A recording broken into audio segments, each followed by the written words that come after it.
ইমানের জন্য আমরা প্রয়োজনে জীবন দিব, কিন্তু ইমান তো দেওয়া যাবে না, কারণ সবচেয়ে বড় যে নিয়ামত এটা হলো ইমান। সবচেয়ে বড় নিয়ামত কি? ইমান। ইমান যদি আপনার না থাকে, কুত্তার দাম আছে রে, আমাদের দাম নাই। ইমান লইয়া যদি কবরে না যাইতে পারো, উপায় নাই, উপায় নাই, উপায় নাই। মাঝে মধ্যে আমাদের উপরে পরীক্ষা আসবে, পরীক্ষা আসবে, পরীক্ষা আসবে, কিন্তু আপনার এই কথা মাথায় রাখতে হবে, আমার পরীক্ষা আসলে আমি ওই মানুষদের মতো পরীক্ষায় ফাঁস করব, কিন্তু ইমান দিব না। আমাদের দেশের অনেক যুবকরা আছে, তারা ইমানের পরীক্ষা দিছে, যেমন ইমানের পরীক্ষায় পাস করে গেছে আমাদের এই প্রজন্মের একজন যুবক, যার নাম ওসমান হাদি। এটাও একটা ইমানের পরীক্ষা দিছে, কারণ আধিপত্যবাদের কাছে মাথা নত করে নাই, সে মাথা নত করে নাই, ইসলামের পক্ষে কথা বলছে। সব সময় দেখবেন তার কথার মধ্যে যেন একটা দরদ ছিল ইসলামের প্রতি, ইসলামের প্রতি সে দরদ নিয়ে কথা বলছে। এই জন্য বাতিলদের সহ্য হয় নাই, এই জন্য দুশ্মনদের সহ্য হয় না।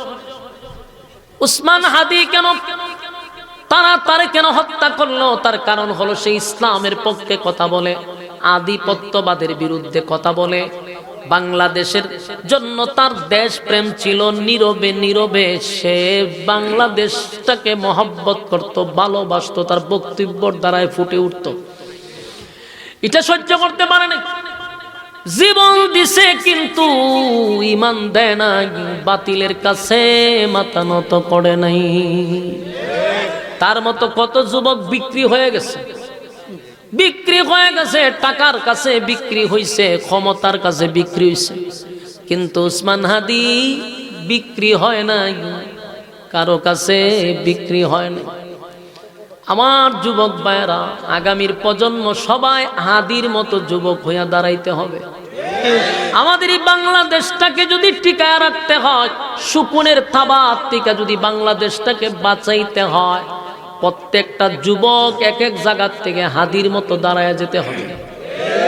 আমি প্রায় জায়গাতেই বলছি, আগামীর প্রজন্মে যত সন্তান দুনিয়াতে জন্মগ্রহণ করবে, সবার নাম রাখা হবে হাদি, যেন আগামী 100 বছরেও হাদির নাম মানুষের কলিজার থেকে মুছে না যায়। এই যে দেখেন না, এখন ইস্যুর উপরে ইস্যুগুলা দিতে দিতে হাদিরে মানুষের মন থেকে সরানোর জন্য বিশাল একটা ষড়যন্ত্র চলতেছে। তাই আমি প্রত্যেক বক্তা ভাই সহ মানুষকে বলবো, প্রতিটা মাহফিল হোক, স্টেজ হোক, যেখানেই হোক, হাদির নাম উচ্চারণ করতেই হবে। মানুষের মন থেকে হাদিকে এত সহজে সরায়া দিতে আমরা দিব না, ঠিক? এত ফিরিত কার জন্য? এত ফিরিতটা কার জন্য? যেই দেশের লাগে আপনার এত ফিরিত। আজকে দেখছেন নি, বাংলাদেশের একজন প্লেয়ার মুস্তাফিজ, আমরা বাংলাদেশের একটা গর্ব না, হেরে কিনা নিছে। ওই কি আইপিএল না বিপিএল? আইপিএল নি, আইপিএল ভাই, তা খেলা মেলা আমি দেখিও না, সময় নাই আমার কাছে, আমি মুখ সেভ করার সময় পাই না, এই 2 মাসে একবার যাইতে না আমি সেলু না। এটা দেখুন, ওই যে ফেসবুকে ঢুকলে পরে নিউজ আসে, একটার পর একটা নিউজ আসতেছে আজকাল, যে আমরা বাংলাদেশের একজন প্লেয়ার রে নিছিল এরা কিনা 12 কোটি টাকা বাংলার। এখন সে মুসলমান দিকা, বাংলাদেশি দিকা, তারা এখন এখান থেকে বিদায় করে দিচ্ছে। যে না, কত উগ্র চিন্তা করছেন বাংলাদেশিরা, এরার ফা ছাড়তে ছাড়তে জিব্রার খালমাল চুলা লইছে, দাদাদের ফা ছাড়তে ছাড়তে। আর তোর দাদাই আমার দেশের মানুষকে অপমান করে বিদায় করে দেয়। এরপর তোদের যাদের লজ্জা নাই, হায়া নাই, বাংলাদেশে তোদের টাকার দরকার নাই, দাদার দেশে চলে যা, যা দাদার দেশে। তোরা আম্মা যেখানে গেছে তোরা ওই কেন যা। এই দেশে দাদার গোলামি করে কেউ থাকতে পারবে না। এটা ওই আগের প্রজন্ম নাই, এখন হলো ইয়ং জেনারেশন, সব ইয়ংদের হাতে এখন দেশ। এই দেশের যুবকরা দাদার গোলামি সহ্য করতে পারে না। বুইরা খাটাসটা সহ্য করতে পারছে, কিন্তু যুবকরা সহ্য করতে পারে না। আমার দেশের একজন প্লেয়াররে যদি তারা মুসলমান হওয়ার কারণে, বাংলাদেশি হওয়ার কারণে তারা যদি বিশ্বের দরবারে তাকে কলঙ্কিত করতে পারে, আমরা আজকের থেকে শপথ করব, বাংলাদেশে ভারতের কোন চ্যানেল চলতে পারবে না, একটা চ্যানেল বাংলাদেশে চলতে দিব না আমরা ইনশাআল্লাহ।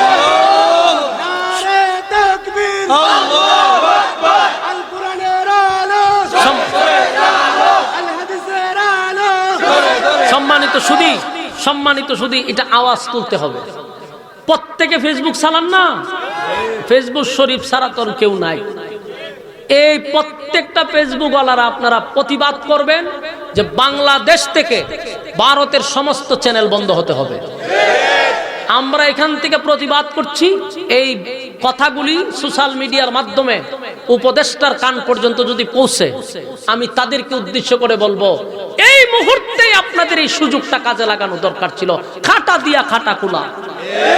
আমার দেশের একজন প্লেয়াররে যদি মুসলমান হওয়ার কারণে তোমরা অপমান করতে পারো, আমরা প্রায় 18 কোটি মুসলমান তোদের সমস্ত চ্যানেলকে বয়কট করলাম, তোদের পণ্য বয়কট করলাম, তোদের সবকিছু আমরা বয়কট করলাম। গেলাম না তোদের দেশে, গেলাম না তোদের দেশে, আমরা ভিসাও করলাম না তোদের দেশের জন্য। দরকার কি? আমরা দেশে কম আসেনি? তোরার দেশে তো বাথরুম করার জায়গা নাই। আমি গেছি, আমি কয়েকবার গেছি ভারতে, ওই প্রোগ্রামের কারণে গেছি। বহুত ভালো আছেন বাংলাদেশে। আমরার বাংলাদেশের মানুষের যে মন আর যেই পরিবেশ, এর 4 ভাগের 1 ভাগও দাদার দেশে নাই। এরা ওখানে বাথরুম করে রাস্তাঘাটে, এরা যত বড় বড় ফাওয়ার শুনেন। আমি তো নিজে দীক্ষা, বাস্তবে দীক্ষা হইতেছি। আমি 6 দিন 7 দিন থেকে যে আমার ভূমি আইছে, এদের খানা দীক্ষা সেরা বহুত ভালো আছেন। শুকরিয়া আদায় করেন। বাংলাদেশ বহু উপর আছে এদের কাছ থেকে। শুধু বাংলাদেশের নাই, অস্ত্র নাই। ওই একটা লোক কইছিল, ঘাস খায়া তোমরা অস্ত্র তৈরি করো। আমরা এখন অস্ত্র দরকার। আমরার পরিবেশ আছে, আমরার অর্থ আছে, সব আছে। আমরা এখন একবারে গরিব যে মানুষ গ্রামের মধ্যে, এই গরিবের গরু গিয়ে দিন বাথরুম আছে ঘরের ভিতরে, পরিবেশটা আগে করে। আর এরা ঘর থাকলেও বাথরুম করে গিয়ে রেল লাইন। কি পরিমাণ নিকৃষ্ট জাতিটা। তোর আমরা গনার টাইম আছে, কিন্তু আমরা দেশের বড় বড় নেতা ডিয়ার ফাউ না ছাটলে ক্ষমতা বসতে পারে না।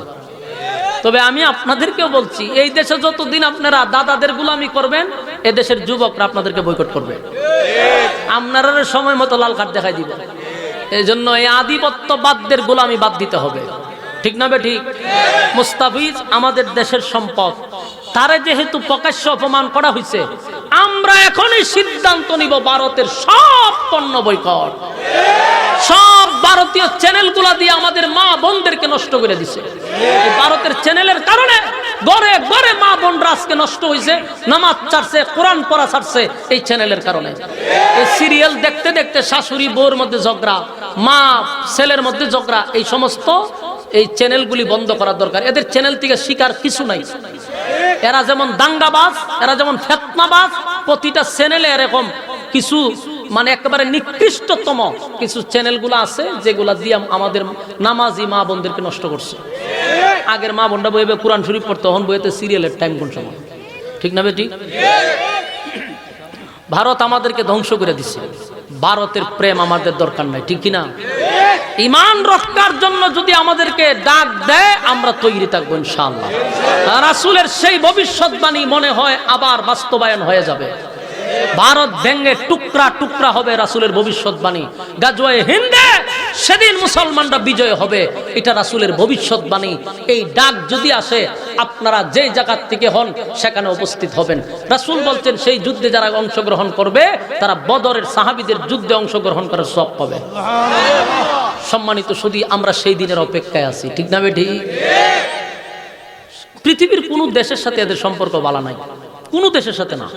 যাই কিছু আছিল আম্মাজানের সাথে সম্পর্ক, বাংলাদেশের সাথে, এখন বাংলাদেশের সাথে সম্পর্ক ভালো না। এটা পৃথিবীর একমাত্র নিকৃষ্ট দেশ, যে পৃথিবীর কোন দেশের সাথে এদের সম্পর্ক ভালো না। কথা বুঝতেছেন? তো এদের পা আমরা কেন ছাড়বো? কেন আমরা এদের পা ছাড়বো? এই প্রজন্মদেরকে আমরা জাগায়া দিতেছি, প্রত্যেকটা যুবকদেরকে, ঘুমন্ত যুবকদেরকে আমরা জাগায়া দিতেছি, কোনদিন ভারতের আধিপত্য যেন বাংলাদেশে বাস্তবায়ন না হয়। রক্তে ভারত বিরোধী অবস্থান তৈরি করতে হবে। রাজি আছেন ইনশাআল্লাহ? প্রত্যেকটা আলেমদের দায়িত্ব প্রত্যেকটা যুবকদেরকে সবক দেওয়া, নতুন প্রজন্ম যেন ভারত বিরোধী হয়ে ওঠে, ভারতের পক্ষে যেন কথা না বলে। রাজি আছেন ইনশাআল্লাহ?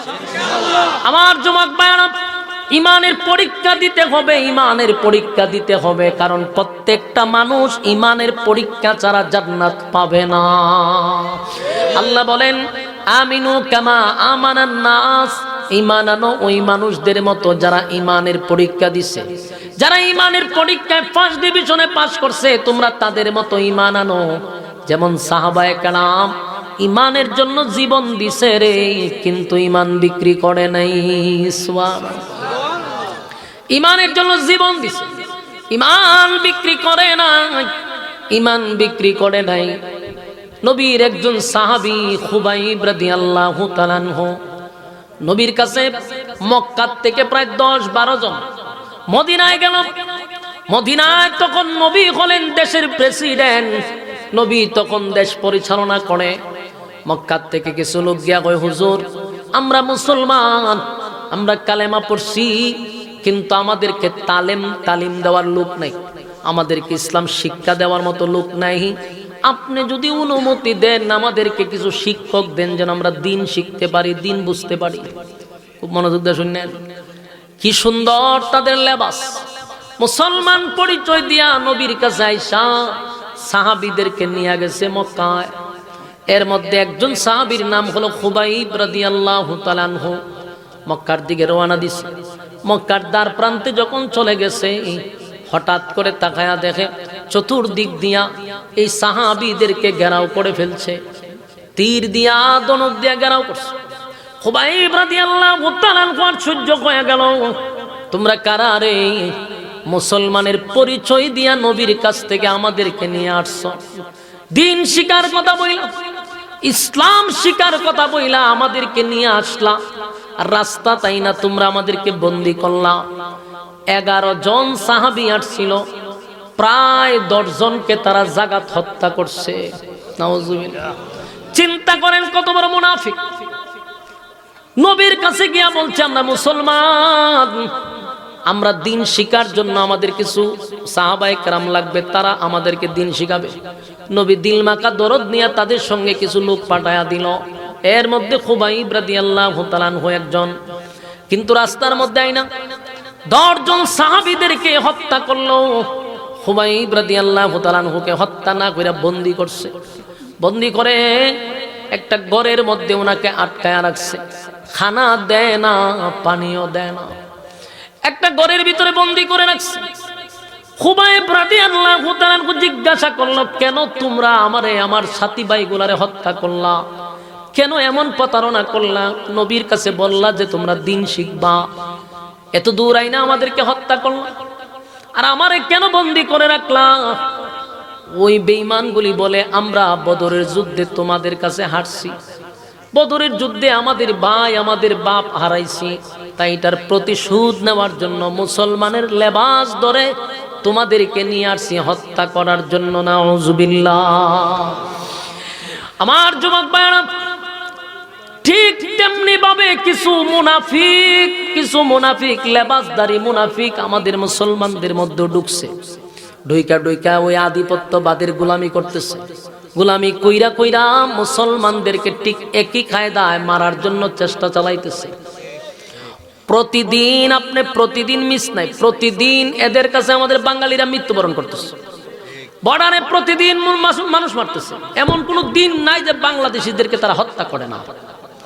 এরপরও কেন তোমরা তাদের পা ছাটো? এদেশের যুবকরা যদি আবার গর্জে ওঠে, আর একটা যুদ্ধ শুরু হবে আধিপত্যবাদের বিরুদ্ধে, ঠিক নেই? সেদিন সব গোলামির জিঞ্জির ভেঙে দিবে। তাই এখন থেকে আমাদের সচেতন হওয়া দরকার। জায়গায় জায়গায় মুনাফিক আছে না না? আল্লাহর নবীর কাছ থেকে এমন ভাবে কানতি মিনতি করে বলছে, হুজুর আমরা দিন শিখব। নবী কতগুলা সাহাবীরে পাঠাইলো, সবগুলা সাহাবীরে তারা হত্যা করলো। খুবাইব রাদিয়াল্লাহু তাআলা আনহুকে একটা ঘরের ভিতরে বন্দী কইরা রাখছে রে, খাবার দেয় না, পানি দেয় না। কিন্তু ঘটনাক্রমে একদিন এক মহিলা যারা বন্দী কইরা রাখছে, এদের বোন চুপি জানালা দিয়া তাকায়া দেখে আব্দুল্লাহ বিন হুযাফা ঘরের ভিতরে বৈশা আঙ্গুর খায়। সুবহানাল্লাহ। এই মহিলা বলে, আমি তাকায়া দেখি এমন আঙ্গুর আমি কোনোদিন মক্কায় দেখি নাই, মদিনায়ও দেখি নাই। এই আঙ্গুর গুলা উনি খাইতেছিল। আজকে এতদিন ধরে ওনারে খাবার দেয় না, পানি দেয় না, কিন্তু উনি সুস্থ, কথা বলতে পারে। এটা দেখার জন্য আমি তাকায়া দেখি রে, কে যেন ওনারে আঙ্গুর দিয়ে যায়। এই আঙ্গুর গুলা তো দুনিয়ার কোনো আঙ্গুর হতে পারে না। আমার যুবক ভাই খুবাইব রাদিয়াল্লাহু তাআলা আনহুকে কিছুদিন বন্দী করা রাখার পরে জালেমরা বন্দিশালা থেকে উনারে উঠাইয়া বললেন, তোমাকে আজকে আমরা মৃত্যুদণ্ড দিব। খুবাইব রাদিয়াল্লাহু 2 রাকাত নামাজ। খুবাইব রাদিয়াল্লাহু তাআলা আনহু নামাজটা তারা হুরা করে পড়লেন। বেঈমানরা জিজ্ঞাসা করলো, তোমার তো জীবনের শেষ নামাজ, এত তাড়াহুড়া করে কেন পড়লা? একটু সময় লাগায়া পড়লেও তো কিছু সময় দুনিয়ায় বেঁচে থাকতা।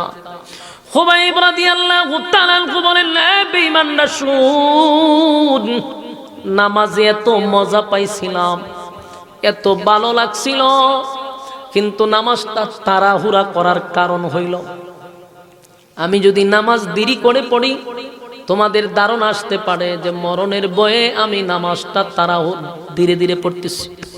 আমার মরণের ভয়ে নামাজ আমি আস্তে আস্তে পড়তেছিলাম, এটা তোমাদের ধারণা হতে পারে।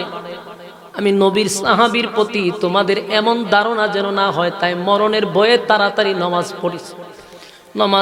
মরণের ভয়ে নামাজ ধীরে ধীরে পড়ি নাই, তাড়াতাড়ি পড়ছি, যেন তোমাদের মধ্যে ধারণা না আসে। খুবাইব রাদিয়াল্লাহু তাআলা আনহুকে এত শাস্তি দিয়া মারছে রে, শরীরের মধ্যে চতুর্দিক দিয়া তারা এইভাবে লোহা ঢুকায়া দিছে, প্যারাক মারছে, শরীরে জায়গায় জায়গায় প্যারাক মারছে। এমনি মৃত্যু একটা স্বাভাবিক, কিন্তু সারা শরীরে যদি লোহা ঢুকায়া দেয় কত যন্ত্রণা। এই যন্ত্রণা দিয়া দিয়া দিয়া দিয়া ওনাকে হত্যা করলো। খবর চলে গেছে মদিনায়, খবর চলে গেছে আপনার 10 জন সাহাবীকে তারা হত্যা করছে, খুবাইবরে মারছে। যারা মারছিল তার বোন, যেই বোন ঘরের জানালার ফাঁক দিয়া দেখছিল খুবাইব আঙ্গুর খায়, এই মহিলাটা কালেমা পরে পরবর্তীতে ঈমান আনছে। ঈমান আনার পরে সাহাবীদের কাছে বর্ণনা করলো, তারা জিজ্ঞাসা করলো, তুমি কিভাবে কালেমা পড়লা? তোমার ভাই তো আমাদের সাহাবীদেরকে হত্যা করছে। কয়, আমার ভাই যারে হত্যা করছে তার দৃশ্য দেখেই আমি কালেমা পড়ছি। খুবাইবকে আমার ভাইয়েরা ঘরের ভিতরে বন্দি করে রাখছে, কিন্তু আমি তাকায়া দেখি কে যেন তারে দামি দামি দামি দামি ফল দিয়া যাইত। আমার যুবক ভাইয়েরা, খুবাইবের কাছে তারা শেষে একটা কথা বলছিল, তোমার আমরা ছেড়ে দিতে পারি একটা শর্তে, এটা হলো যদি তোমরা মুহাম্মদের রাস্তা ছেড়ে দাও। নাউজুবিল্লাহ। খুবাইব বলল, 100 বার যদি মৃত্যুদণ্ড আমাকে দেওয়া হয় রে, আমার নবীর নাম আমার জবান থেকে সরাইতে পারবি না। আমিনু কামা আমানান নাস, ঈমান আনো ওই মানুষদের মতো যারা ঈমানের পরীক্ষায় উত্তীর্ণ হয়েছে। এই যে সাহাবীরা জীবন দিছে জীবন দিছে জীবন দিছে, ঈমান কিন্তু তারা দেয় নাই, ঠিক না? আর আল্লাহ বলেন, রব্বে কারীম বলেন, বান্দা শুন, 2টা জিনিস লইয়া যদি কবরে আসতে পারস, এক হইল ঈমান, আর এক হইল নেক আমল। 2টা জিনিস যদি লইয়া কবরে আসতে পারো, আল্লাহ কয়, কানাত লাহুম জান্নাতুল ফিরদাউসি নুজুলা। আমি আল্লাহ ওয়াদা দিলাম আমি তোমাদেরকে জান্নাতুল ফিরদাউস দান করব, এটা আমি আল্লাহর ওয়াদা। বান্দা 2টা শর্ত তোমরা পালন করে কবরে আসো, আর যদি 2 শর্ত পালন না করে কবরে যাই, উপায় নাই, উপায় নাই, উপায় নাই। আমার তেলাওয়াত কি তো আয়াত সূরা নাবার শেষ অংশে আল্লাহ বলেন, ইন্না জাহান্নামা কানাত মিরসাদা। জাহান্নাম তোমাদেরকে ধরার জন্য উট পেতে বসা। বলুন, জাহান্নাম কি করে বসা? জাহান্নাম আমাদেরকে ধরার জন্য উট পেতে বসা। ইন্না জাহান্নামা কানাত মিরসাদা, নিশ্চয়ই জাহান্নাম তোমাদেরকে ধরার জন্য উট পেতে বসা। লিত্তাগিনা মাআবা, সীমা লঙ্ঘন যারা করছো, দুনিয়ার জমিনে মন গড়া যারা জিন্দেগি চালাইছো, যেমনে মনে চায় এমনে চলছো, আমি আল্লাহর হুকুম মানো নাই। আমি আল্লাহ যে তোমার এত নিয়ামত দিলাম, বান্দারে একটা মাছ যেইভাবে পানির নিচে ডুবন্ত থাকে, আমি আল্লাহ তোমাদেরকে এইভাবে নিয়ামত দিয়া ডুবায়া রাখছি, বলুন অস্বীকার করা যাবে? কথা কয় না? আল্লাহর নিয়ামত কি কম বুক করতেছি? কথা কয় না? فبأي آلاء ربكما تكذبان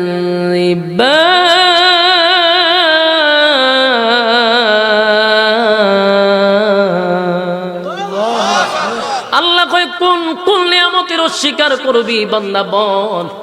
এত নিয়ামত দিয়া তোরে ডুবায়া রাখলাম, আমার নিয়ামত খাইলি, আমার জমিনে হাঁটলি, আমার সঙ্গে তুই নাফরমানি করলি। জাহান্নাম বলে আল্লাহ আমাদের কাছে ছেড়ে দাও। জাহান্নাম সেদিন তর্জন গর্জন করবে, আল্লাহ নাফরমানদেরকে আমার পেটে দিয়া দাও। ইন্না জাহান্নামা কানাত মিরসাদা। জাহান্নাম উত পেতে বসা থাকবে আমাদেরকে ধরার জন্য।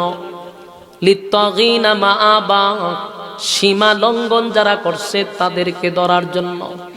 সীমা লঙ্ঘন করা যাবে না, মনে যেমনে চায় এমনে চলা যাবে না, কারণ এই দুনিয়া ক্ষণস্থায়ী, চিরস্থায়ী আরেকটা আছে না নাই? দুনিয়ার বিচার করে এখন লম্পটার বদমাশগুলি, বেইনসাফে ভরা গোটা পৃথিবীর বিচার ব্যবস্থা। কোথাও বিচার নাই, দেশেও নাই, বিদেশেও নাই। কিন্তু আল্লাহ হয় সেদিনের বিচারক হব স্বয়ং আমি আল্লাহ। আল্লাহ সেদিন বিচার করবে রে, মালিক সেদিন বিচার করবে, মালিক ইয়াউমিদ্দিন। আল্লাহ সেদিন বিচারক হবেন, কোন বেইনসাফি বিচারক হবে না, ইনসাফের বিচার করবে। ঠিক নেই? বাংলাদেশে কি ইনসাফের বিচার আছে? কথা হয় না? গ্রামে গঞ্জে শহরে বন্দরে সব জায়গায় হয় বেইনসাফি বিচার। গ্রামে একটা বিচার হয়, এটার আপনারা কি কোন সালিশ? হ্যাঁ, সর্দার মাতব্বর, আপনারা কি তখন যে বিচার করে মাতব্বর অথবা সর্দার। গ্রামের সালিশের বিচার যারা করে, এখান থেকে দুর্নীতি আছে না নাই? 500-1000 টাকার কারণে একটা নির্দোষ মানুষে দোষী বানায়া দেয়, দোষী মানুষ তারে নির্দোষ বানায়া দেয়। এই গ্রাম থেকে শুরু হয় দুর্নীতি। গ্রামে গঞ্জে পর্যন্ত এক প্যাকেট সিগারেটের জন্য বিচার পাল্টায়া দেয়। ঠিক না? বিচার কোথাও নাই, সত্য কথা কোথাও বলাও যায় না। ঠিক না বেঠিক? কথা কোন ঠিক? সত্য কথা বলে যাই, মন দিয়ে শুনেন সবাই, এই সমাজের কোনো কাজে শান্তি তো ভাই মুঠে নাই। সত্য কথা বলে যাই, মন দিয়ে শুনেন সবাই, এই সমাজের কোনো কাজে শান্তি তো ভাই মুঠে না। অফিস আদালতে বাইরে ঘুষ বিনা চলে না কাম, ঘুষ পাইলে সব সারেরা বলে না সে নোয়েল কাম। অফিস আদালতে বাইরে ঘুষ বিনা চলে না কাম, ঘুষ পাইলে সব সারেরা বলে না সে নোয়েল কাম। ঘুষ না দিলে আদালতে বাইরে, ঘুষ না দিলে আদালতে মেলে না গরিবের ঠাই। এই সমাজের আদালতে গরিব দুঃখীর বিচার নাই। ঠিক না বেঠিক? এই সমাজের আদালতে গরিব দুঃখীর বিচার নাই। সত্য কথা বলে যাই, মন দিয়ে শুনেন সবাই, এই সমাজের কোনো কাজে শান্তি তো ভাই মোটে নাই। ঠিক না বেঠিক?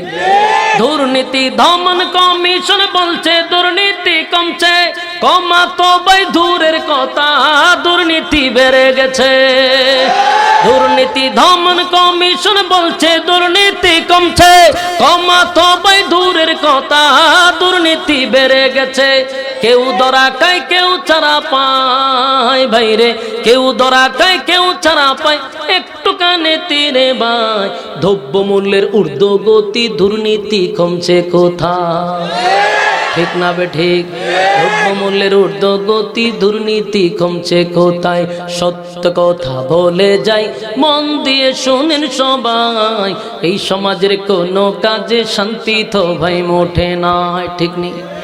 নামদারি কতক মুসলমান নামাজ রোজা চারিয়া খাজা বাবার নামে গান গায় ঢোল তবলা বাজাইয়া নামদারি কতক মুসলমান নামাজ রোজা চারিয়া খাজা বাবার নামে গান গায় ঢোল তবলা বাজাইয়া আরে গঞ্জার কুলকে ঠন মারিয়া আবার গঞ্জার কুলকে ঠন মারিয়া খাজা বাবার শান দেখায় কেউ ভাই আবার নবী দাবি করে ইমানটা হারায় কেউ ভাই আবার নবী দাবি করে ইমানটা হারায় সত্য কথা বলে যাই মন দিয়ে শুনেন সবাই এই সমাজের কোনো কাজে শান্তি তো ভাই মোটে নাই ঠিক নেই আমার যুবক ভাইরা বাংলাদেশের কোনো জায়গায় কিন্তু আমরা সঠিক বিচার পাই না সব জায়গায় দুর্নীতি আছে না নাই টাকা ছাড়া কোনো বিচার হয় না যেই মানুষটা গরিব এই সমাজে তার কোনো বিচারই নাই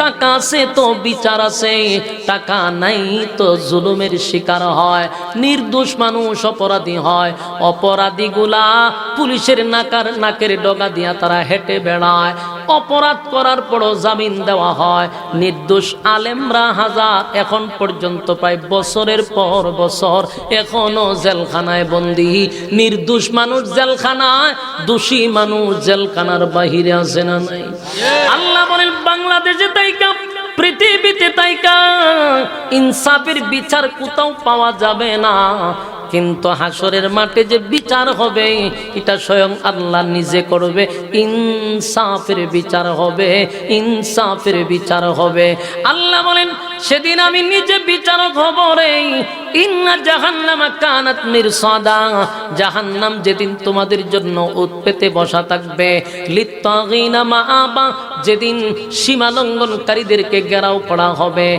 লাবিসিনা ফিহা আহকাবা যুগের পর যুগ যুগের পর যুগ যুগের পর যুগ জাহান্নামের ভিতরে তোমাদেরকে অবস্থান করতে হবে কি বুঝলেন যুগের পর যুগ জাহান্নামের ভিতরে অবস্থান করতে হবে রে উপায় থাকবে না উপায় থাকবে না এরপর আল্লাহ বলেন লাবিসিনা ফিহা আহকাবা লা ইয়াযুকুনা ফিহা বারদাও ওয়ালা শারাবা জাহান্নামের ভিতরে গিয়া বলবে আল্লাহ একটু পানি কি দেওয়া যাবে আল্লাহ ঠান্ডা পানির কোনো ব্যবস্থা নাই বছরের পর বছর এমনকি হাজার বছর পর্যন্ত মানুষগুলা শুধু দরখাস্ত করবে আল্লাহ পানি দেন পানি দেন পানি দেন পানি দেওয়া হবে না 1000 বছর পরে আল্লাহ কইব ইল্লা হামিমাও ওয়া গাসসাকা দেন ফরমানদেরকে পানি দে দুনিয়াতে আমি গরমের সময় টিউবওয়েলের পানি ঠান্ডা করে দিছিলাম ঠান্ডার সময় টিউবওয়েলের পানি আমি গরম করে দিছিলাম এত নিয়ামত খাওয়ার পরেও নাফরমান আমার নাফরমানি করছে এত নিয়ামত দেওয়ার পরেও আমার জমিনে তাইকে আমার নাফরমানি করছে এই নাফরমানরা পানি চায় এখন জাহান্নামের ভিতরে আইসা দে পানি দে ইল্লা হামিম ওয়া গাসসাকা এমন একটা পানি দিবে রে যেই পানি পান করার পরে বান্দা চিৎকার দিয়া বলবে মালিক এমন পানি আপনার কাছে চাই নাই এমন একটা পানি দিবে গো যেই পানি হবে মানুষের রক্ত আর পুজ আর বিষাক্ত পানি যেই পানিটা পান করলে পড়ে ভিতরের নারী বুড়ি গলে গলে গলে গলে পায়খানার রাস্তায় বাহির হয়ে যাবে জোরে কন্যা নাউযুবিল্লাহ জাহান্নামীরা বলবে মালিক রে এমন পানি আপনার কাছে চাই নাই এমন পানি আপনার কাছে আমি চাই নাই আল্লাহ কয় জাযাআ ওয়াফাকা এখন বুঝ বান্দা কেমন লাগে কি বুঝলেন বক্তা গাইছে আইছে তো কইনা খানে কয় আইছে না কয় আমার পরে কে তো লই আই পরে আস্তে আস্তে আমার যুবক ভাইরা ইল্লা হামিমা ওয়া গাসসাকা জাযাআ ওয়াফাকা এই জাযাআ ওয়াফাকা এই কথাটা মানুষের একটা শারীরিক কষ্ট এবং মানসিক কষ্ট। যখন বান্দা বলবে আল্লাহ এমন পানি আপনার কাছে চাই নাই, তখন আল্লাহ কয় কেন বান্দা দুনিয়া থেকে আমি মিষ্টি পানি দেই নাই, নিয়ামত দেই নাই, জাযাআউ ইফাকা। এখন বুঝ বান্দা মজা কেমন লাগে। উপায় থাকবে না। আল্লাহ তো দুনিয়াতে রহমান, মায়া দয়া আল্লাহর বেশি, কিন্তু পরকালে মালিক নাফরমানদের জন্য কোনো মায়া দয়া রাখবে না। নাফরমানদের জন্য আল্লাহর পক্ষ থেকে কোনো মায়া দয়া নাই। নেককারের জন্য আল্লাহর কাছে মায়া দয়ার অভাব নাই। যুবক ভাইরা এখন একটু চিন্তা করেন, আল্লাহ বলছে বান্দারে দুইটা জিনিস যদি লইয়া কবরে আসতে পারস, ঈমান আর নেকামল, ঈমান আর নেকামল, ঈমান আর নেকামল লইয়া কবরে আসলে আমি আল্লাহ ওয়াদা দিলাম কানাত লাহুম জান্নাতুল ফিরদাউসি নুজুলা, আমি আল্লাহ তোদেরকে জান্নাতুল ফিরদাউসের মেহমান বানাবো। তবে দুইটা গুণে গুণান্বিত হওয়া লাগবো, একটা হইল ঈমান আর একটা হইল নেকামল। নেকামল আর ঈমান লইয়া কবরে আসলে পরে আল্লাহ পরে এমন একটা জান্নাত দিব, এই পৃথিবীর 10টা পৃথিবীর সমান রাজত্ব দিয়া দিব। জোরে জোরে কোন সুবহান। এই পৃথিবীর 10টা পৃথিবীর সমান রাজত্ব দিবে। এরপরে আল্লাহ বলেন শুধু এখানেই শেষ নয়, জান্নাতের ঢোকার পরে আর কোনোদিন তোরা মরবি না। দুনিয়াতে মরণ আছে, আফসোস আছে না নাই? আল্লাহ কয় জান্নাতে আর মরবি না, মরণের কোনো আফসোস থাকবে না। দুনিয়াতে আমরা বৃদ্ধ হওয়া লাগে, আল্লাহ কয় আর বৃদ্ধ হবি না। দুনিয়াতে আমরা খাটো, আল্লাহ কয় আর খাটো হবি না, কমপক্ষে 60 হাত লম্বা। সুবহানাল্লাহ। শুনি মানুষের আফসোস দুনিয়ায় থাকে, মানুষ মরতে চায় না কিন্তু মরা লাগে, মানুষ বৃদ্ধ হতে চায় না। জান্নাতে আল্লাহ বৃদ্ধ বানাবে না, 25-24 বছরের যুবক বানায়া দিবে, আর কোনোদিন বুড়া হবে না। আমরা অনেক সময় লম্বা খাটো মিলায় আছি, জান্নাতের ভিতরে কমপক্ষে লম্বা হবে 120 হাত অথবা 60 হাত লম্বা বানায়া দিবে রে। দুনিয়াতে কেউ কালা, কেউ সুন্দর, কেউ সাদা, কেউ শ্যামলা, ঠিক না বেটি? আল্লাহ কয় জান্নাতের ভিতরে ইউসুফ নবীর মতো সুন্দর চেহারা দিব, চিন্তার কোনো কারণ নেই। সুবহানাল্লাহ। দুনিয়াতে কেউ কণ্ঠ সুন্দর, কেউ কণ্ঠ ভালো না, কেউ ফাড়াবাস, কেউ আবার জোরাবাস, ঠিক না বেটি? আল্লাহ কয় জান্নাতের ভিতরে সবার কণ্ঠ থাকবে দাউদ আলাইহিস সালাতু ওয়াস সালামের মতো। যেই নবী তার গ্রন্থের থেকে তেলাওয়াত করলে উড়ন্ত পাখি জায়গায় বৈশা যাইত, সমুদ্রের মাছগুলি লাফাইতে লাফাইতে নবীর কাছে চলে আসতো।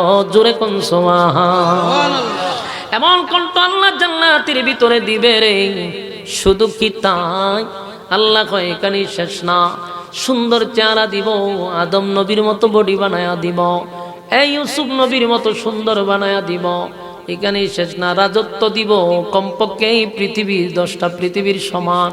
চরিত্র দিব মুহাম্মাদুর রাসূলুল্লাহ সাল্লাল্লাহু আলাইহি ওয়াসাল্লামের চরিত্র। সুবহানাল্লাহ। চরিত্র হবে সুন্দর, আজিম চরিত্র। কার চরিত্র?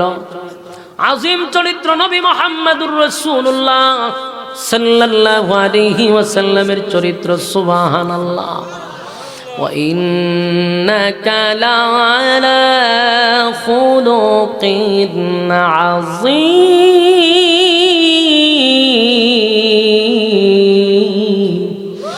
আল্লাহ কয় খুলুক আযীম দান করব। এবং চরিত্র লইয়া কবরের ভিতরে গেলে মানুষের আর কোনো জিনিসের অভাব পড়বে না। বউ দিব কমপক্ষে 72টা। খুশি নি? অন্ত আপনারা খুশি? 72টা বউ দিব রে। আল্লাহর নবী বলেন এক একটা বউয়ের দিকে তাকাইয়া 40 দিন চলে যাবে। সুবহানাল্লাহ। আসেনি? তো থাকলে তো রাখছেন করে, থাকলে ছেড়ে দিবেন। বলেন সুবহানাল্লাহ। কয়টা বউ? কমপক্ষে 72টা বউ। একটা বউ এত সুন্দর যেটার দিকে চাইছেন 40 দিন গেছে গা, আর একটার দিকে তাকাইবেন আরো 40 দিন। এক একটা বউ এত সুন্দর চোখ ফিরাইতে মন চাইবে না। তাই পিছন দিক থেকে আরেকজনে সিগন্যাল দিব আপনাদের সাইলেন্ট 40 দিন হয়ে গেছে এখনো দিয়ে আমরা পাইছেন না। আমার যুবক ভাইয়েরা, এই নিয়ামতগুলি আল্লাহ দিবে রে বিনা শর্তে না, শর্ত আছে। শর্ত হলো ইন্নাল্লাযীনা আমানু ওয়া আমিলুস সালিহাত। 1 নাম্বার হলো ঈমান, 2 নাম্বার হলো নেক আমল। ঈমান আনবো কার মতো? আমিনু কামা আমানান নাস। ঈমান আনবো ওই মানুষদের মতো যারা ঈমানের পরীক্ষা দিয়া, ঈমানের পরীক্ষা দিয়া ফার্স্ট ডিভিশনে পাস করছে, ঈমানের পরীক্ষায় যারা উত্তীর্ণ হইছে, আল্লাহ কয় তাদের মতো তোমাদেরকে, তাদের মতো ঈমান লইয়া কবরে আসো, জান্নাতুল ফিরদাউস তোমাদেরকে আমি দান করে দিব। সুবহান। কারা কারা সেই ঈমান লইয়া কবরে যাইতে চান হাত তুল্লা দেখায়া দেই। লিল্লাহে তাকবীর, লিল্লাহে তাকবীর। আল্লাহ সবাইকে কথাগুলির উপরে বলনে ওয়ালা, শুনলে ওয়ালা, উভয়কে সহি সহি আমল করার তৌফিক দান করুক সকলে বলে আমিন। সম্মানিত সুধী, গজল একটা গাইছি বয়ানের ভিতরে, আর দ্বিতীয়বার গাওয়ার মন মানসিকতা নাই। কথা বুঝতেছেন?